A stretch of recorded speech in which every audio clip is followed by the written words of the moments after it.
La dinastía Zhou, mientras tuvo el poder en China, coincidió con la máxima expresión de un sistema político, basado en la entrega de tierras junto a su dominio a vasallos leales, todo legitimado por una religión que rendía culto a los antepasados. Sin embargo, aquí comenzaría a darse el germen que terminaría por desbaratar dicho sistema. Así que ponte cómodo, busca un rico bebestible y no olvides suscribirte y darle a la campanita para no perderte más videos sobre la historia de China. Comencemos con los orígenes de los Zhou. La residencia primitiva de ellos estaba en la parte occidental, actual provincia de Shaanxi, que para la época eran las afueras. Algo que, si miramos los mapas de hoy, podría darnos hasta risa. Pero eso habla de que la China de entonces era mucho más pequeña, y eso que a lo largo de las dinastías que hemos visto, que no son pocos siglos, se fue expandiendo en territorios. Al igual que los Shang, los Zhou era un linaje que llevaba mucho tiempo existiendo al momento en que el rey Wu, el primero de este linaje, se pone a gobernar. De hecho, se dice que los Zhou fueron vasallos de los Shang.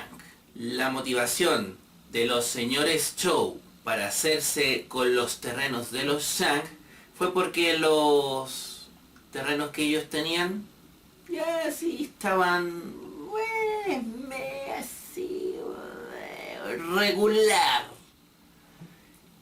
Y lo de los Shang estaban buenísimos. Eran mejores tierras, más fértiles. Vamos por ellas, vamos a quitárselas. Esa fue la idea.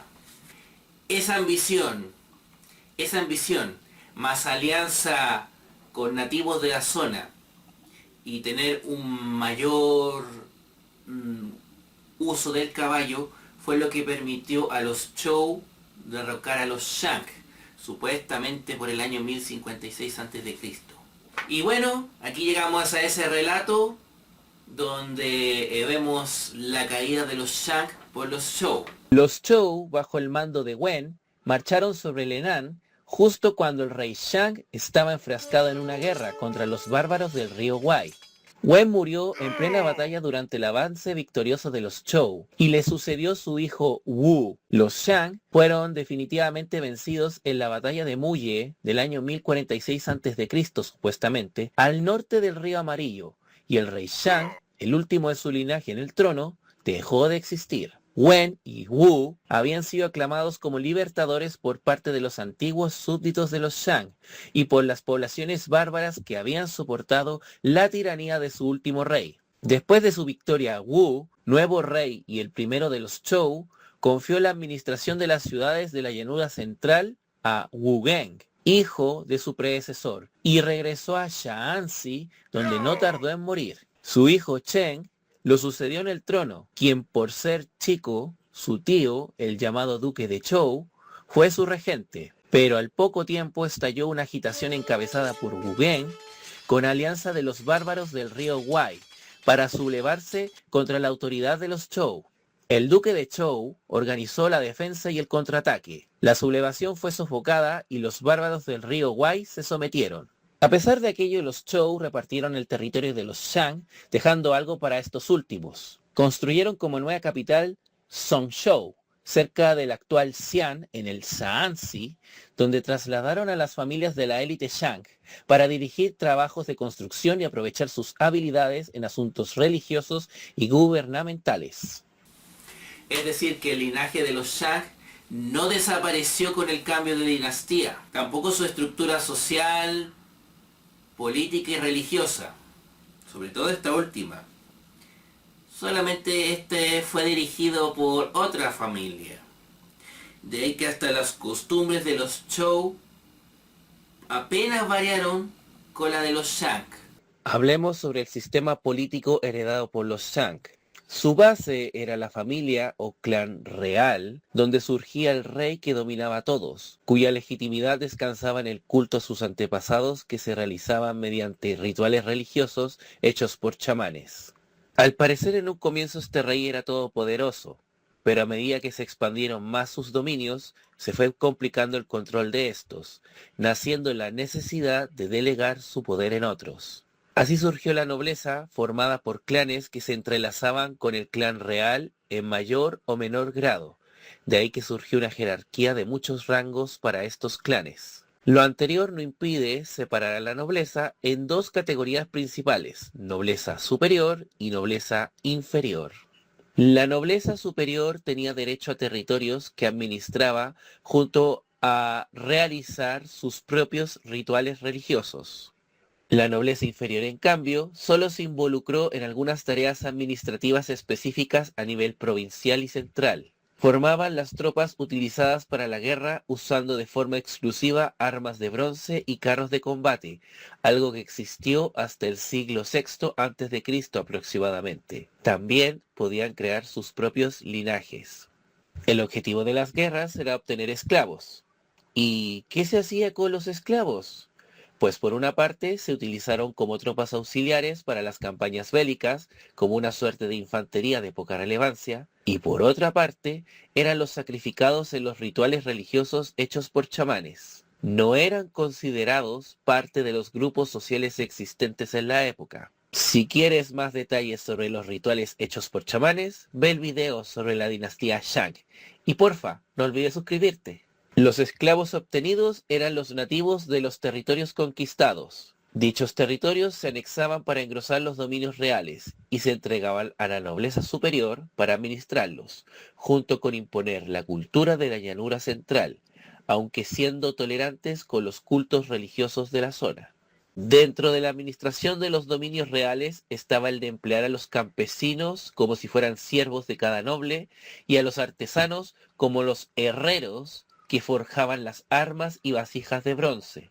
Ahora bien, esta nobleza superior obtenía la delegación del poder proveniente del rey mediante una ceremonia junto a unos procedimientos religiosos donde se convertía en vasallo del rey. Con ello se creaba una relación señor-vasallo regida por un código de honor y de obligaciones mutuas. El primero daba tierras y poder, a cambio de que el segundo le prestara lealtad y obediencia. Se entiende que las relaciones personales eran fundamentales en este sistema al no existir una figura impersonal y o abstracta como el Estado, ni organizaciones o burocracia. Por sus características, algunos le llaman a este sistema feudal. Los territorios entregados se llamaban feng y podían ser ciudades pequeñas rodeadas por tierras de labranza. En dichas ciudades estaban las familias que ostentaban el poder. ¿Cómo se medía ese poder? En el número de carros, privilegios religiosos como el derecho a sacrificios, antigüedad de tradiciones y vínculos con el linaje real, posesión de emblemas y tesoros como vasijas de bronce, objetos de jade, campanas y un largo etcétera. Las familias que formaban el vasallaje podían tener descendencia que se trasladaba a otras zonas para conquistar y dominar a los locales y crear un nuevo feng. De ahí entendemos que a medida que pasaban las generaciones, se fueron creando más y más y más y más y más y más y más y más y más y más y más y más linajes nuevos según los territorios que se fueron conquistando. En las tres dinastías que supuestamente existieron durante la antigüedad china, que coinciden con la edad del bronce, hubo una constante expansión territorial en alguna medida probada por descubrimientos arqueológicos. La pregunta del millón es, ¿cómo se podría derrocar un sistema como este? Resulta que la nobleza empezó a tener el poderío suficiente no solo para mantener su posición, sino que también para expandirla. Y fue por eso que poquito a poquito tuvieron, dentro de su ambición, la idea de hacer sus cargos hereditarios. Antes, el rey los elegía y los ponía ahí. Y todo esto se hacía a través de ese ritual entre que el señor le delegaba su poder al vasallo a través que a cambio que éste le ofreciera lealtad al rey. ¿Vale? Ya. Pero si el rey quería, porque veía que el vasallo no era leal, lo podía despojar de ahí. Y se acabó, y se colocaba a otro. Entonces los nobles, para evitar no ver socavada su posición por el deseo del rey, hicieron hereditaria su posición. Y esto tuvo a la larga la consecuencia de que el rey solamente iba a poder arbitrar los distintos territorios gobernados por vasallos, donde solamente podía aprobar de forma así protocolar la posición del vasallo, sin poder decir nada o sin poder hacer nada al respecto. A esto hay que sumar el hecho de que para esa época no había un solo linaje más antiguo que los demás. Habían varios linajes cuyos descendientes eran estos seres mitológicos que existían casi en la prehistoria. De hecho, cuando los Zhou se hicieron con el poder, ya se daba esta situación. Por lo que no es raro pensar que estaba entredicho que sus antepasados fueran más importantes que los de otros clanes. El linaje Shang, por decirte algo, iba a durar después de su derrocamiento durante todo el periodo de los Zhou. Iba a estar incluso dentro de lo que después se conocería como el dominio de los Song. Junto con la existencia de esos linajes antiguos, coincidía con que algunos de ellos tenían un poder notable, importante, dentro de la llamada llanura central. Y esto fue cuando los Zhou llegaron al poder. Algunos ejemplos de ellos son los Song, Wei, Lu, Cao, Chen, Kai, entre otros. Si uno ve los nombres en los mapas que hay, algunos van a sonar siglos después. Estos podían tener fuerza para oponerse a los Zhou. De hecho, uno de estos fue quien ayudó a destruir su poderío. Y después de todo lo dicho, podemos encontrar quizás una explicación de por qué los Zhou crearon desde el principio, desde el comienzo, o casi desde el comienzo de su reinado, un elemento que junto con el culto a los antepasados se convertiría en parte de la legitimidad que le daba a su posición. Y esto fue la teoría del mandato celestial. Consistía en que una deidad impersonal, el Shang-Ti, confería el mandato a cualquier familia que fuese moralmente digna de dicha responsabilidad. Y si esa moral la perdía, se acababa su mandato. Y de ahí viene todo eso de que si ésta lo perdía, se le podía derrocar. ¿Vale? Si se piensa un poco, esto puede sonar igual que la soberanía divina de Europa occidental en los tiempos de la Edad Media. Pero en dicha soberanía divina no existía una condición moral para el soberano. Los reyes en Europa medieval no tenían que ser moralmente dignos para mantener su posición. No dependía de eso. Ergo, no existía ese elemento para que su propio pueblo lo derrocara.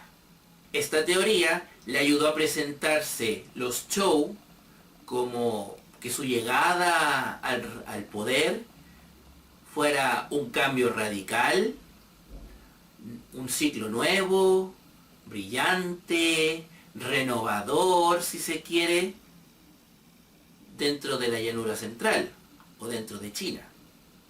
¿Vale? Cuando la verdad sea dicha, los Zhou fueron más continuidad de los Shang que otra cosa. Pónganse a pensar un poco. Los pusieron a administrar los territorios, los pusieron copiaron sus tradiciones con respecto al culto de los antepasados, los dejaron vivitos y coleando. De hecho, por eso se fueron a lo que fue el reinado de Song.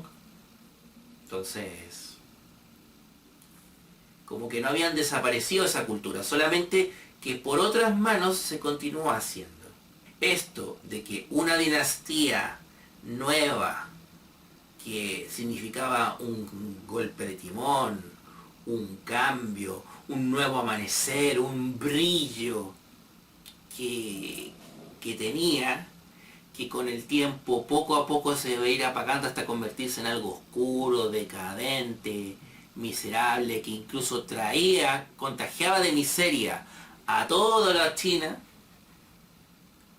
Eso, y que después iba a venir otra dinastía nueva que lo iba a desplazar y nuevamente se iba a repetir todo ese ciclo, y va a ser una constante en la historia de China, hasta que empiezan los tiempos modernos en 1912. De ahí que algunos digan, o sea, por este elemento dicen que la historia de China, perdón, la historia de China iba a ser algo muy repetitivo. Es decir, que junto con esta teoría del mandato celestial... Oh. Ah, gracias. Producción, me acaba de pasar un vaso con agua. Esto es tener recursos, pues, gente. Ya, ¿qué estaba? Ah, sí. De manera que el mandato celestial iba a estar presente a lo largo de toda la historia de la llamada China imperial. En resumen, ¿por qué los Zhou derrocaron a los Shang? Porque los primeros tenían más poder que los segundos.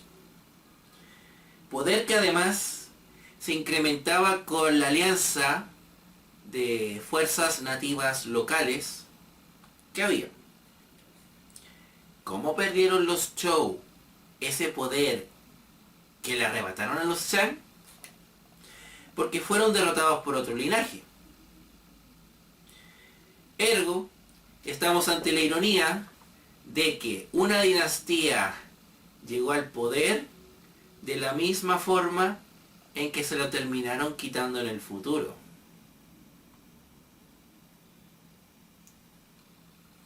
No obstante, los Zhou, cuando fueron derrocados, a diferencia de cuando ellos derrocaron a los Shang, había una diferencia muy importante, y es el hecho de que ahí la nobleza ya no tenía solamente el poder suficiente para mantener sus dominios, sino que también, o no solo para derrocar al rey, si es que se daba la casualidad, sino que tenían todo lo necesario para gobernar de manera autónoma, sin deberle lealtad a un rey que estuviera por encima de ellos. Y esto lo vamos a ver con más detalle. ¿Sabes cuándo? Sí, en el próximo video. Espero que te haya gustado este video. Cuídate, que estés bien. Nos vemos. Adiós.